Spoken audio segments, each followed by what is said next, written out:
DRDO के द्वारा develop किया जा रहा वीएलएसआर-SAM यानी कि vertical launch short range surface to air missile system Bharat के लिए गेम चेंजर क्यों बनने वाला है।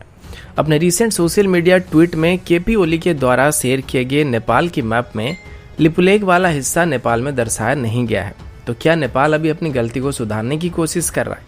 यूनाइटेड स्टेट की तरफ से अभी किस वजह से मरीन कॉर्प की सभी F-18 फाइटर जेट को F-35 से रिप्लेस करने का फैसला किया गया है?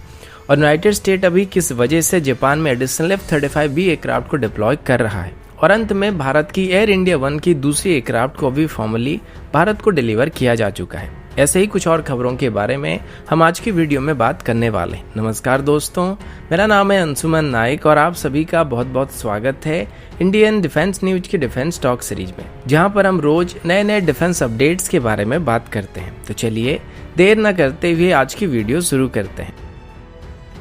आज की पहली अपडेट अस्त्र मिसाइल को लेके है। आप सबको मैंने पहले भी बात बताया था कि डीआरडीओ की तरफ से अभी अस्त्र मिसाइल की अलग अलग वेरिएंट को डेवलप किया जा रहा है, जिसमें अस्त्र मिसाइल की regular air to air variant जैसे कि अस्त्र मार्क 2 और मार्क 3 के साथ साथ डीआरडीओ अभी अस्त्र मिसाइल को बेस करके एक surface to air missile system को डेवलप कर रही है, जो कि एक शॉर्ट रेंज की एयर डिफेंस सिस्टम होने वाली है। और ये नॉर्मली यूनाइटेड स्टेट की NSAM सिस्टम की तरह एक सिस्टम होने वाला है।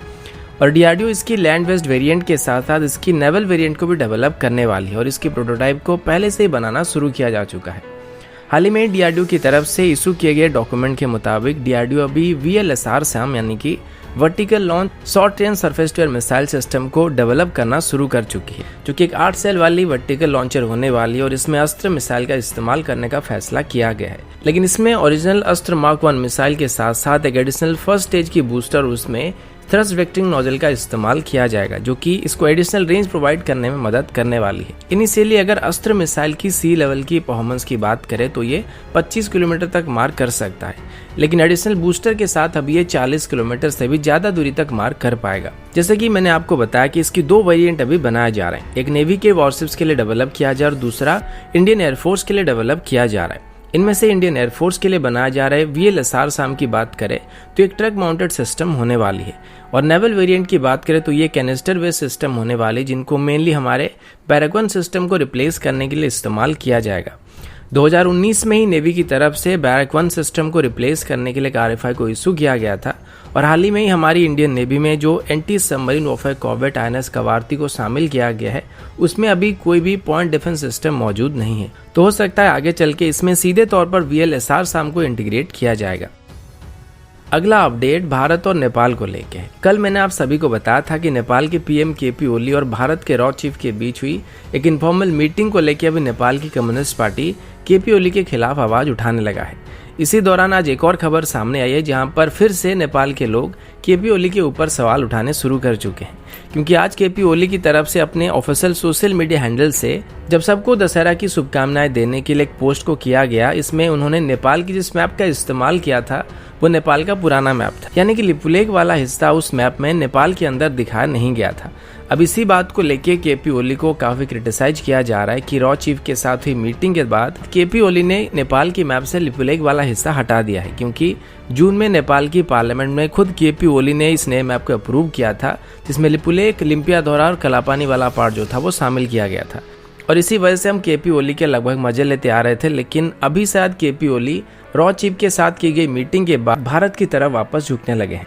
ऐसा अभी नेपाल के मीडिया में बताया जा रहा है। पर अभी नेपाल की पीएमओ ऑफिस की तरफ से बताया गया कि केपी ओली ने अभी जिस मैप को शेयर किया था वो पुराना मैप नहीं है, और उस मैप में भी लिपुलेख, कलापानी और लिम्पियाधोरा वाला पार्ट को नेपाल के हिस्से में दर्शाया गया है, लेकिन ये मैप काफी छोटा है, जिस वजह से सही से दिखाई नहीं पड़ रहा है।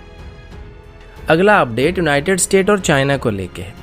अब जैसे जैसे भारत और चाइना के बीच तनाव चल रहा है, ठीक वैसे ही चाइना और यूनाइटेड स्टेट के बीच भी तनाव चल रहा है, और स्पेशली ताइवान की वजह से यूएस और चाइना के बीच तनाव बढ़ता ही जा रहा है। अब ऐसे में अगर ताइवान पर चाइना हमला कर देता है, जिसकी धमकी वो कई बार दे चुका है, तो ऐसे में यूनाइटेड स्टेट जरूर इसमें इन्वॉल्व होने वाला है, और साउथ चाइना सी को लेके आज नहीं तो कल यूनाइटेड स्टेट और चाइना आपस में भिड़ने वाले हैं। इसी वजह से यूनाइटेड स्टेट की तरफ से अभी अपनी पैसिफिक फोर्स को और भी ज्यादा मजबूत करने के लिए इसमें F-35B एयरक्राफ्ट की एक और स्क्वाड्रन को शामिल करने का फैसला किया गया, और ये आगे चल के यूएस की F-18 फ्लीट को कम्प्लीटली रिप्लेस करने वाले हैं। इस बात को लेकर फ्राइडे को यूएस की मरीन कॉर्प की तरफ से एक स्टेटमेंट को इशू किया गया था, जिसमें ये बताया गया कि अभी यूएस मरीन की 242 स्क्वाड्रन की सभी F-18s को आगे चल के F-35V एयरक्राफ्ट से रिप्लेस किया जाएगा। अब यूनाइटेड स्टेट की मरीन एयरक्राफ्ट ग्रुप 12 यानी कि मैक 12 के अंदर पहले से ही F-35 को ऑपरेट किया जा रहा है, जो कि जापान की इवाकुनी में स्टेशन है और ये इकलौता ओवरसी बेस है जहां पर F-35 को परमानेंटली डिप्लॉय किया गया है। लेकिन अभी इसी के साथ एक और एडिशनल F-35B स्क्वाड्रन को यहाँ पे तैनात करने का फैसला किया गया है और इसको यूएस अभी अपनी मरीन यूनिट के साथ साथ अलाइड नेशन को सपोर्ट करने के लिए डिप्लॉय करने वाला है। अब F-35B एक short take off vertical landing aircraft है जिसको छोटे रनवे से भी ऑपरेट किया जा सकता है। आगे चल के अगर इस रीजन में चाइना कोई गड़बड़ी करने की कोशिश करता है तो यूनाइटेड स्टेट पहले से एयर सुपीरियरिटी को मेंटेन करने के लिए पूरी तैयारी कर रहा है। अगला अपडेट चाइना और नेपाल को लेकर। रिसेंटली भारत के इंटेलिजेंस डिपार्टमेंट की तरफ से दी गई रिपोर्ट के मुताबिक चाइना की तरफ से भी नेपाल की कई हिस्सों के ऊपर अपना कब्जा किया जा चुका है, जिसमें 7 बॉर्डर एरिया भी शामिल है। और ये बात अभी भारत के लिए काफी चिंताजनक बात बन चुकी है, क्योंकि चाइना धीरे धीरे अपनी लैंड मैस को बढ़ाने की कोशिश करता जा रहा है और नेपाल की कम्युनिस्ट पार्टी ये बात जानकर भी चाइना को कुछ नहीं बोल रही है। इस बात को लेकर अभी पहले से ही नेपाल की सर्वे डिपार्टमेंट की तरफ से बताया जा चुका है कि चाइना अभी नेपाल के एरिया के ऊपर कब्जा करना शुरू कर चुकी है, लेकिन केपी ओली इस बात को नजरअंदाज करते आ रहे हैं। चाइना की तरफ से भी नेपाल की धोलाका और कोरलांग एरिया में लगभग 1.5 किलोमीटर तक नेपाल के बॉर्डर के अंदर कब्जा कर चुकी है।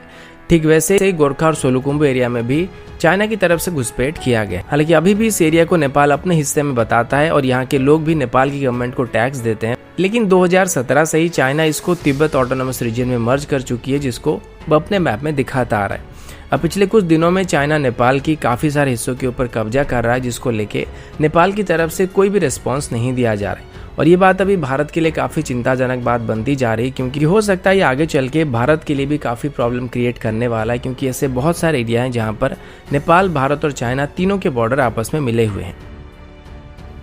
अगला अपडेट आईटीबीपी की तरफ से है। अब सब जानते हैं कि आईटीबीपी को हमारी पूरी लाइन ऑफ एक्चुअल कंट्रोल में तैनात किया जाता है और सिसिली गलवान वाले हादसे के बाद गवर्नमेंट की तरफ से आईटीबीपी के लिए एडिशनल 47 बॉर्डर पोस्ट को सेटअप करने के लिए अप्रूवल दिया गया था, क्योंकि अभी लाइन ऑफ एक्चुअल कंट्रोल पहले के मुकाबले काफी ज्यादा टेंस हो चुका है और चाइना कब कहां पर घुसपैठ करने वाला है इसकी कोई गारंटी नहीं है। इसी वजह से आईटीबीपी की 59th रेजिंग डे के अवसर पर यूनियन मिनिस्टर जी किशन रेड्डी जी ने बताया कि आईटीबीपी हमारी 7 major central arm police forces में से एक है, जो कि होम मिनिस्ट्री के अंडर आती है। और अभी इसकी मॉडिफिकेशन के लिए गवर्नमेंट की तरफ से 7,223 करोड़ सैंक्शन किया जा रहा है और साथ ही आईटीबीपी के लिए अभी 28 तरह के नए व्हीकल को भी सैंक्शन किया गया है। अभी किस टाइप के व्हीकल होने वाले इसके बारे में अभी तक कोई डिटेल नहीं दिया गया है, पर इसी अवसर पर उन्होंने आईटीबीपी के सभी जवानों को धन्यवाद करते हुए कहा कि 1962 से जब से आईटीबीपी को तैयार किया गया तब से ये हिमालयन बॉर्डर में निगरानी करते आ रहे हैं, जिसको दुनिया का सबसे खतरनाक बॉर्डर में से एक कहा जाता है।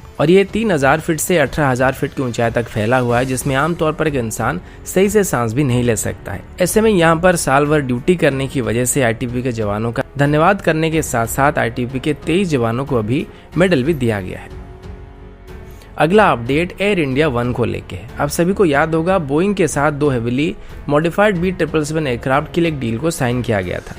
जिसके अंदर खरीदे जाने वाले एयरक्राफ्ट हमारे वर्तमान के VVIP एयरक्राफ्ट को रिप्लेस करने वाले हैं। आमतौर पर इन एयरक्राफ्ट को हमारे पीएम या फिर प्रेसिडेंट अपनी विदेश यात्रा के दौरान इस्तेमाल करते हैं।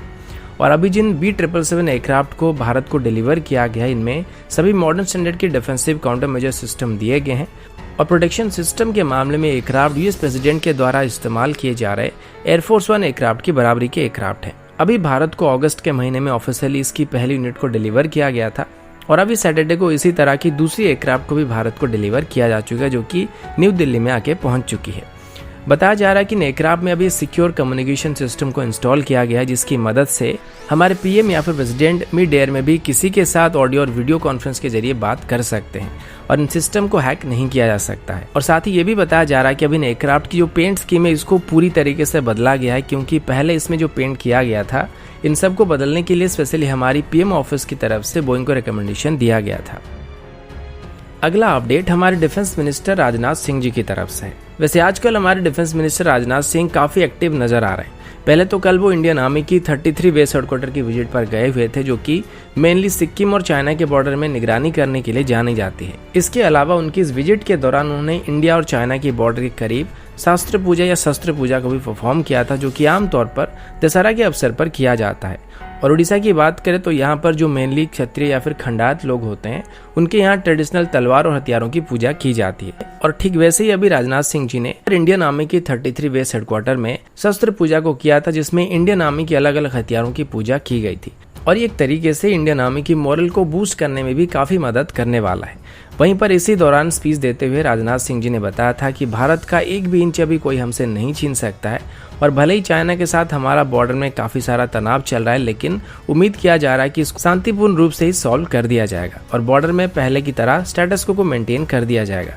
हालांकि ये तो बोलने वाली बात है, क्योंकि पिछले कई महीनों से भारत और चाइना के बीच लगभग 7 बार बॉर्डर मीटिंग को अरेंज किया जा चुका है, जिसका कोई भी डायरेक्ट सोल्यूशन नहीं निकला है। और उम्मीद किया जा रहा है कि अगले हफ्ते एक और बॉर्डर मीटिंग को अरेंज करने का प्लान किया गया है। तो दोस्तों, अभी के लिए इतना ही। मिलता हूँ आपसे अगले वीडियो में, तब तक के लिए जय हिंद, वंदे मातरम।